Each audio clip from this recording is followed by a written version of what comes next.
Hey guys, Scott Bloomleft may be here. Now, I'm making this video really quickly because it's not really a video, it's more of the start of this anime review.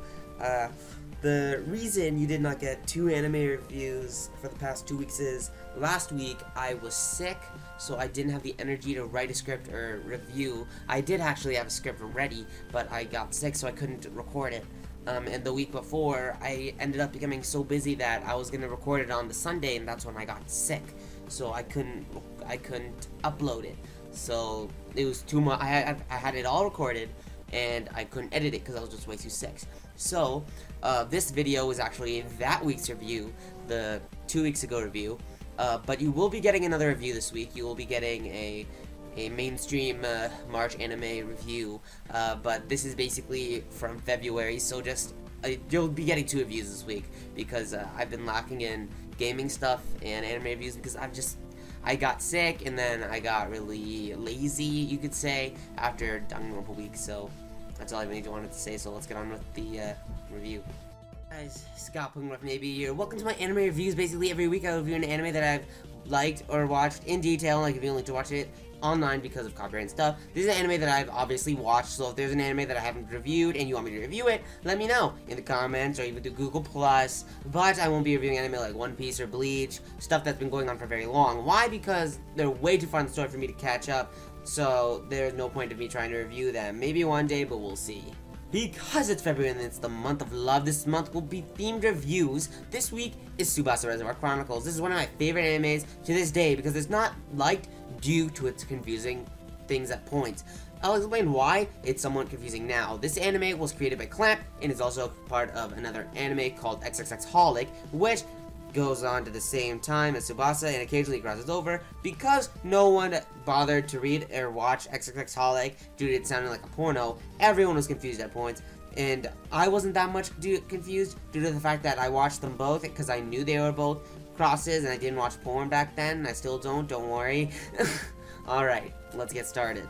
I watched this anime in English sub and dub, so I'll be commenting on both, but mainly the sub, even though the dub wasn't that bad. But, like usual, I will only be explaining the main points of this anime, like the characters, story, setting, relationships, voice actors, the animations, music, and the genre.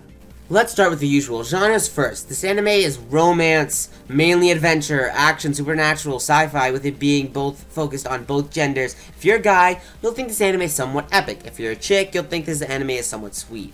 Now, let's get straight to the setting. This is a confusing thing to explain. They travel through dimensions and there's a twist. They are always in Japan, but every dimension has some sort of different circumstance. One Japan might have magic existing, one might be futuristic, one might be a site of an apocalypse. Anything is possible. Now for the characters. There are 5 main characters, so I'll be explaining them all because every single one is important. First is Shaoran Lee. He's the main protagonist of this anime. He was an orphan until the age of around 7-ish, when he was found by a man who took him in and raised him as his father. He became close friends to the princess of Cloud Country, where they are, and is now fallen in love with her, but never lets her know. Different, because it's the next day, because I'm recording this the next day that I started recording before, but let's continue. He has taken his late father's work of archaeology, his father that took him in and now is dead, and now works in the mines, until one day when the princess's soul is shattered into feathers that disappeared into the sky. Her soul is shattered in the mines. He's a very caring person who will fight for his friends whenever and won't show mercy to those who hurt his friends. He's now on a journey with 3 other people he knows nothing about, and takes the princess with him so he can go to every dimension and recollect her feathers and save her soul. But there's a catch. Shaoran made a deal with the dimensional witch, saying that he would do anything for Sakura. So now, she's given him the ability to travel dimension from dimension via a weird animal with the catch that when Sakura had all her memories back, she would never remember Shaoran. None of the fun times they had, she would never remember him at all. All of memories of him would just show him as a black silhouette. Kinda depressing, but he does it anyway, saying how he doesn't care and wants the princess to live. Sad as fuck. Now you know why I put this in February. Love conquers all. Next is Princess Sakura. She's the princess whose soul has been shattered and now travels to Shaoran to collect her feathers so she can remember everything again. She is a very caring person who has crazy good luck. She does everything selflessly and is kind to all. She was the princess of the Cloud Country until her soul was shattered.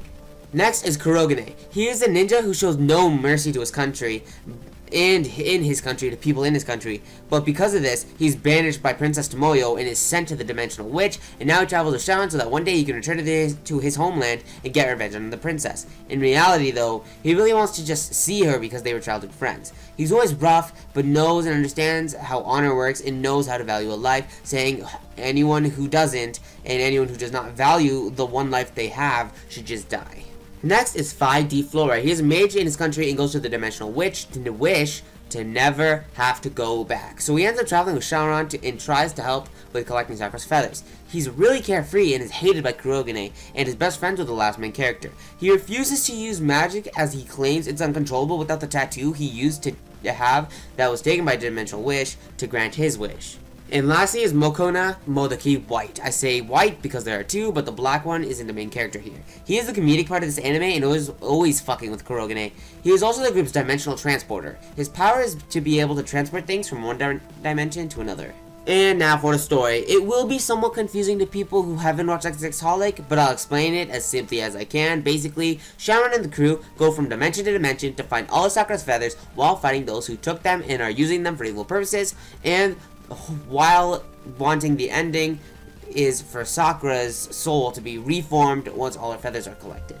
Now for animations, they were pretty good. The characters stood out very well with Clamp's signature skinny drawings for their characters. The animations were pretty dark, which fit a lot of the anime, but I thought they would have been better if it was a bit brighter, but it was very good for what it was. Now for the voice actors. The English voice actors were great, but only Sakura's voice actor did not fit her character very well. But the Japanese voices were all very good. I didn't have any problem with them. They were pretty memorable too. Now for the music. The music for this anime was phenomenal. The opening was great and the ending was too. The background music made everything much more epic than it already was. Even though the story was slow sometimes, the music compensated for that. And now to the rating part of these reviews. As a rating, I'll split it up into 5 different categories: voice acting, animation, story, characters, and the overall enjoyability, like usual. Voice acting, 20 out of 20. The voice actors were great. No problems with the Japanese voices. They all voiced their characters amazingly. Animations, 20 out of 20. The animations were great, and they did have specific things to it that made it stand out, like the character drawings, but it would have been somewhat better if they were brighter in my opinion, but honestly, the dark style in this anime had fit the story very well. Story, 10 out of 20. This part is in my own opinion in itself. I've recommended this anime and manga to so many people, and I've told them to watch and read XXXholic as well, and when they did, the only thing they had to criticize was the story. They would say it was very confusing and messy, but they agreed it was easier to understand after watching both series. I also agree that the story is very confusing, and it takes things to takes time to understand it completely. But honestly, to me, since I always think hard about into anime series, I think it was one of the most confusing anime I've ever watched, even though I only got confused once or twice. I can tell when it comes to the points that are too confusing and the story sometimes gets very messy, but overall, the story is very good if you understood it all. And the story you will not forget ever, because it either confused you to the point that you can't forget, or made you think so hard about it that after you understand it, you cannot forget. Characters, 20 out of 20. The character choices were amazing. We had our generic shonen hero, our damsel in distress with amazing power, a mean ninja tank motherfucker, a carefree mage who don't give no shits, and a mini puffball that likes to fuck with everyone. The character pool choices were great ones for this anime, and that's all I can say, they were great. Enjoyability, 20 out of 20. So I've decided that I'm going to be explaining how I found the anime that I'm reviewing in the episode here in this section. Now you see, when I found this series, it was in manga form. My older sister used to be a fan of anime and manga, and she's the reason I watch and read so much now. I remember she borrowed the first volume from our public library, and I snuck it into my room one night and read it, and it was one of the most enjoyable things I've ever done. This is what I think it was my first ever manga that I read with knowledge that it was manga, and it was amazing. After me reading every single volume from the library, I eventually found out it had an anime, watched all of XXXholic, and loved it all. A few days ago, I reread the whole series, and it was still as good as I remember it. I then rewatched the anime for this anime, and it was just as good as I remember it. I don't know, I think it might be because of nostalgia, but this anime is one of the animes I will never forget because it's what sparked my anime love. Overall score, 90 out of 100, 90%, an A+ grade for this anime. I hope you enjoyed the video. In the description there should be a link to watch it free online. Thank you guys for watching. Scott, maybe out.